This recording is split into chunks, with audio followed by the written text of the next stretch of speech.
Good morning everyone.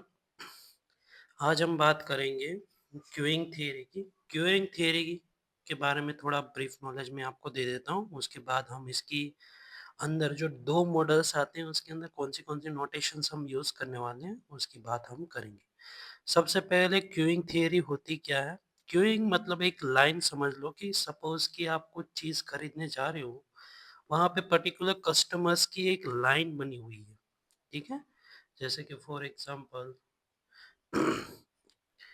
एक समझ लो कि एक यहाँ पे ऑफिस है, जहाँ पे एक सर्विस देने वाला इंसान बैठा हुआ है और उसके उस विंडोज तक में एक पर्टिकुलर यहाँ पे डैश डैश डैश करके एक लाइन खड़ी हुई है, ठीक है? तो ये जो लाइन आप देख रहे हो, ठीक है, ये जो लाइन है आपकी उसको बोला जाता है क्यू। क्यू मतलब लाइन, ठीक है? अब इस लाइन के अंदर पर्टिकुलर कस्टमर को कितने टाइम तक रुकना पड़ता है, वेटिंग टाइम कितना होता है, पर्टिकुलर सर्विस देने में कितना टाइम लगता है, ट्रैफिक इंटेंसिटी कितनी है, एवरेज क्यूइंग लेंथ कितनी है, ये सब कुछ का कैलकुलेशन करने के लिए जो ऑपरेशन रिसर्च के अंदर एक नया टॉपिक बनाया गया है उसका नाम है क्यूइंग। क्यूइंग थियरी, ठीक है? पर्टिकुलर अलग-अलग क्यूइंग हो सकती है, जैसे कि मैंने यहाँ पे बोला। यहाँ पे आप देख सकते हो सर्विस प्रोवाइडर सिंगल ही है, मतलब कि वन, एक ही है। बट कई बार ऐसा होता है, जैसे कि मूवी थिएटर के पास जाते हो तो भाई टिकट लेने के लिए बहुत सारी बॉक्स ऑफिस होती हैं, ठीक है? तो आप ये देख सकते हो, तो ये डिफरेंट डिफरेंट बॉक्स ऑफिस है तो मल्टीपल क्यूइंग हो जाएगी, ठीक है? तो ऐसा भी हो सकता है कि भाई आपकी क्यूइंग है वो एम मतलब कि मल्टीपल हो, ठीक है? तो इस क्यूइंग थियरी के अंदर पर्टिकुलरली कितना टाइम लगता है, कितनी क्यूइंग की लेंथ होती है, ये सब कुछ कैलकुलेशन होता है। और इसी तरह की क्यूइंग का कैलकुलेशन करने के लिए टोटल क्यूइंग थियरी के अंदर 10 मॉडल्स बनाए गए हैं। टोटल 10 मॉडल्स हमारे होते हैं, ठीक है? इन 10 मॉडल्स के अकॉर्डिंग हम पूरा का पूरा करते हैं। बट अगर हम बात करें एमकॉम की, एमकॉम के रिलेटेड, तो हमें बस 2 ही मॉडल्स सीखने हैं। 2 मॉडल्स हैं, पर्टिकुलर फर्स्ट मॉडल जिसके अंदर यूँ समझ लो कि भाई आपका जो लेंथ है और क्यूइंग है वो सेम है, बट जो सर्विस सेंटर है, ठीक है? जहाँ से आप सर्विस लोगे, वो सर्विस देने के लिए सिर्फ़ और सिर्फ़ क्या होगा, एक सिंगल ही सर्विस सेंटर होगा और उसके अंदर क्यू की लेंथ इन्फिनिटी होगी और सर्विस होगी फीफो अकॉर्डिंग। फीफो मतलब कि पहले जो आया वही पहले जाएगा, फर्स्ट इन फर्स्ट आउट, ठीक है? सेकंड मॉडल हमारे सिलेबस के अंदर दिया है कि भाई क्यूइंग और लेंथ दोनों सेम है, बट क्यूइंग मल्टीपल है। मल्टीपल मतलब एक ही लाइन नहीं है, बहुत सारी लाइन है। फर्स्ट क्यू है, सेकंड क्यू है, थर्ड क्यू है, इस तरह से। उसके अंदर हमारी क्यूइंग की लेंथ इन्फिनिटी है और सेम टू सेम जो प्रोडक्ट दिया जाएगा वो फीफो के अकॉर्डिंग ही दिया जाएगा, मतलब कि जो सबसे पहले आएगा उसी को सबसे पहले ऑर्डर मिलेगा और सबसे पहले जाएगा। इसको बोला जाता है FIFO, first in first out, ठीक है? तो ये टोटल 2 मॉडल्स हमको सीखने हैं। अब ये 2 मॉडल्स को सीखने के लिए, ठीक है, हमें जो पर्टिकुलर हमें जो पर्टिकुलर चीज़ हमें चाहिए होती है, ठीक है? वो है हमारी नोटेशंस, मतलब कि क्या नोटेशंस हमारी होगी वो, ठीक है? तो नोटेशंस की बात करें तो यहाँ पे 2 नोटेशन, बहुत सारी नोटेशन है। सबसे पहले नोटेशन हम यूज़ करेंगे स्मॉल एन, याद रहे, या ये सारी नोटेशंस आपको याद रखनी है। स्मॉल एन इक्वल्स टू होता है नंबर ऑफ कस्टमर या number of consumer in a Q at any time, at any time, कोई भी टाइम हो, बट कोई कंज्यूमर अगर लाइन में खड़ा खड़ा रह रहा है, मल्टीपल कंज्यूमर्स की अगर बात करें तो वो है हमारा एन, ठीक है? 1 हो सकता है, 2 हो सकता है, 3 हो सकता है, डॉट, डॉट, डॉट एन तक जाएगा, ठीक है? उसके बाद आती है पीएन। पीएन का मतलब है probability of an consumer an consumer in queue. मतलब कि पर्टिकुलर कंज्यूमर लाइन में खड़ा रहेगा, उसकी प्रोबेबिलिटी क्या है, वो अगर आपको फाइंड करना हो, तो वो होता है हमारा पीएन। बेसिकली मॉडल की शुरुआत हमेशा प्रोबेबिलिटी से ही होगी, पीएन से ही होगी कि भाई probability of an consumer in queueing क्या है, उसके बाद ही हम नेक्स्ट सारे मॉडल्स के ऊपर जाते हैं। थर्ड नोटेशन है लैम्बडा। लैम्बडा रिप्रेजेंट करता है the average the average arrival rate, मतलब कितने कंज्यूमर्स आ रहे हैं, कितने कस्टमर्स आ रहे हैं, ठीक है? उसका रेट ये डिसाइड करता है, ये है रेट, ठीक है? अराइवल का वी छोटा हो गया है, ठीक है? अराइवल रेट डिसाइड करता है, लैम्बडा के जरिए हम उसको डिनोट करते हैं। उसके बाद आता है फोर्थ हमारा है 1/लैम्बडा। 1/लैम्बडा का मतलब क्या होगा? Average inter arrival inter arrival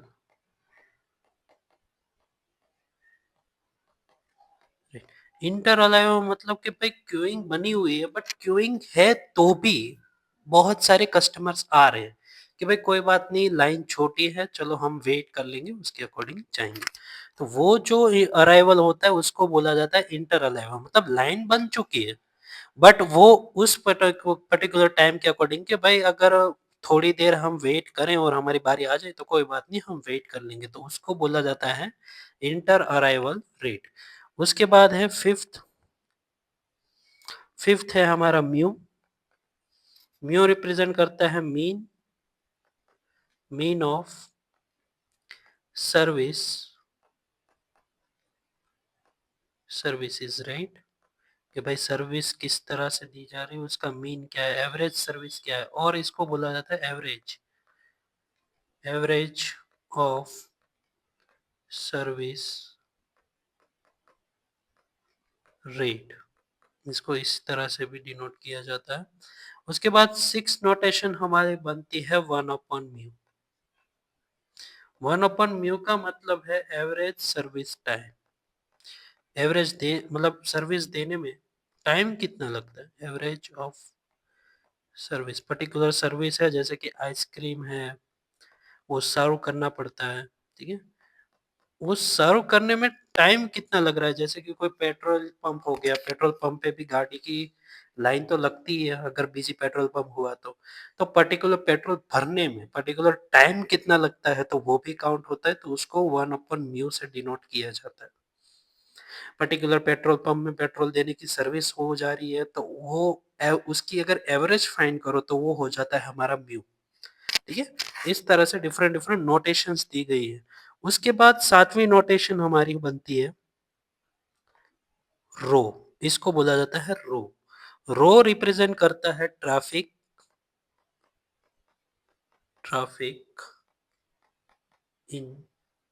intensity. ये ट्रैफिक इंटेंसिटी क्या होती है? ट्रैफिक इंटेंसिटी मतलब mu lambda divide by mu.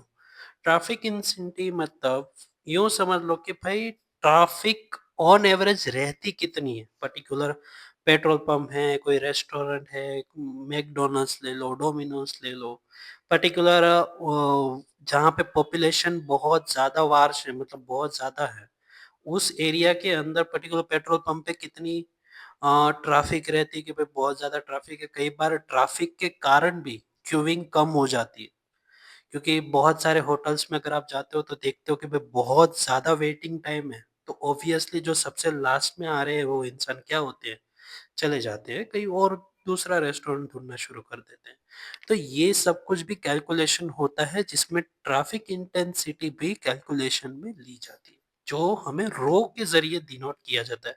और ये ट्रैफिक इंटेंसिटी दोनों मॉडल्स में बहुत ज़्यादा इम्पोर्टेंट है, क्योंकि ट्रैफिक के कारण भी पर्टिकुलर क्यूइंग खराब हो सकती है, ठीक है? तो उसको भी मेजर में लेना पड़ता है। उसके बाद नेक्स्ट नोटेशन आता है एलएस, ठीक है? एलएस का मतलब है एवरेज, या फिर एक्सपेक्टेड भी बोल सकते हो, expected number of unit all person persons in queuing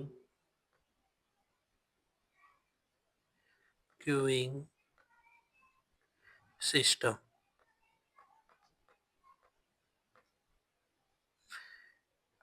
तो उसके बाद ये क्या होता है, एलएस को समझाते हैं। तो एलएस होता है हमारा हमारा number of unit of all person in queuing system, मतलब टोटल कितनी कितने यूनिट्स हैं, ठीक है? कितनी लेंथ है, इन शॉर्ट में बोलो कि ये क्यू की कितनी लेंथ है, तो उसको बोला जाता है एलएस। सिस्टम, क्यूइंग सिस्टम के अंदर अगर क्यूइंग सिस्टम शब्द आ रहा है तो पर्टिकुलर नोटेशन के साथ एस लगा हुआ होगा, सिस्टम का एस, ठीक है? उसके बाद आता है L Q. L Q equals to होता है एवरेज क्यूइंग लेंथ, कि भाई एक एवरेज लेंथ कितनी है क्यू की, तो उसको मेजर किया जाता है एल क्यू के जरिए, उसको डिनोट किया जाता है एल क्यू के जरिए। एल क्यू का और एल एस का अलग अलग फॉर्मूला होगा पर्टिकुलर मॉडल के बेस पे, कि भाई सर्विस विंडोज कितनी दी गई है, एक ही है या फिर मल्टीपल है, तो उसके अकॉर्डिंग उसकी एवरेज क्यूइंग की लेंथ भी डिफॉल्ट करती है। अगर सिंगल है तो ज़्यादा क्यूइंग होगी, ज़्यादा बड़ी लाइन होगी, और अगर मल्टीपल है तो कम क्यूइंग मतलब कम लाइन होगी, ठीक है? तो उसके अकॉर्डिंग उनकी लेंथ में भी चेंज होता है। उसके बाद 10th नोटेशन हमारी आती है डब्ल्यू एस। देखिए अब डब्ल्यू के साथ एस लगा हुआ है, मतलब क्यूइंग सिस्टम की बात हो रही है। तो क्यूइंग सिस्टम में क्या डब्ल्यू क्या रिप्रेजेंट करता है, तो एक्सपेक्टेड एक्सपेक्टेड वेटिंग टाइम। अब वेट करने का जो टाइम है, वेटिंग टाइम या waiting line in the system, कि भाई वेटिंग लाइन कितनी है, वेटिंग टाइम कितना है, उसके अकॉर्डिंग होता है, तो उसको बोला जाता है, उसको डिनोट किया जाता है डब्ल्यू से। डब्ल्यू एस सिस्टम की बात हो रही है, इसीलिए यहाँ पे क्या आएगा, एस आएगा। उसके बाद डब्ल्यू क्यू। अब क्यू की बात हो रही है, मतलब क्यू की बात, क्यूइंग की बात हो रही है, कि भाई एक लाइन के अंदर कितना टाइम लगेगा, ठीक है? तो यहाँ पे आप टाइम भी लिख सकते हो, वेटिंग टाइम, ठीक है, तो भी चलेगा। एक minute,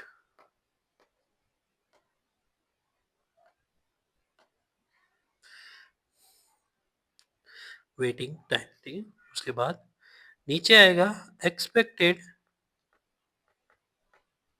expected waiting time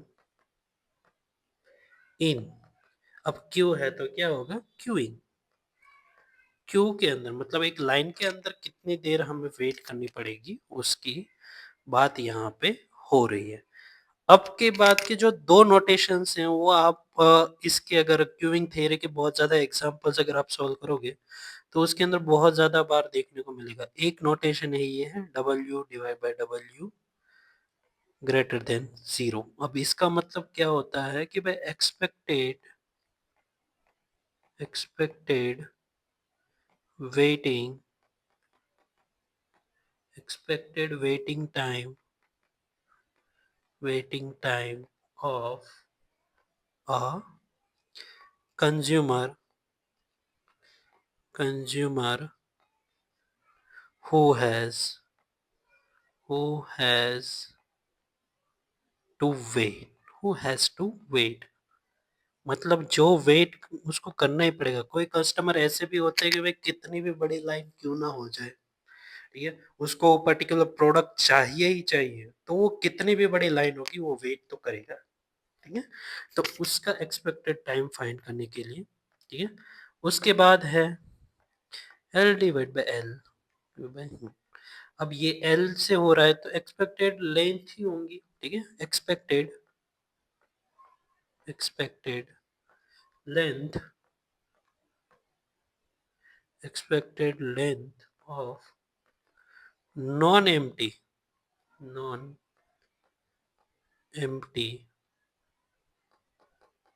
empty queue, कि भाई आपकी जो क्यू है वो कभी खाली नहीं रहेगी, उसकी एक्सपेक्टेड लेंथ कितनी होगी, उसको अगर आपको मेजर करना हो तो ये वाला फॉर्मूला या ये वाले नोटेशन हम यूज करते हैं।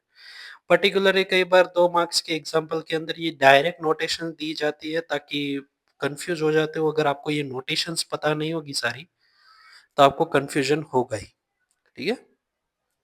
तो एक बार सारी नोटेशन देख लीजिए। एक पहला है हमारा एन, दूसरा है पी एन, तीसरा है लेमड़ा, चौथा है 1/लैम्ब्डा, पांचवी नोटेशन है हमारी म्यू, छठी नोटेशन है 1/म्यू, सेवंथ नोटेशन है हमारी रो, एट नोटेशन है हमारा एल एस, नाइन नोटेशन है हमारी एल क्यू, उसके बाद 10th नोटेशन है हमारी डब्ल्यू एस, 11th नोटेशन है हमारी डब्ल्यू क्यू, और 12th और 13th नोटेशन पर्टिकुलरली नोटेशंस हैं जो हमें एक्सपेक्टेड टाइम कि कौन इंतजार करना चाहता है, who has to wait, and expected length of the non empty queue दिखाती है, ठीक है।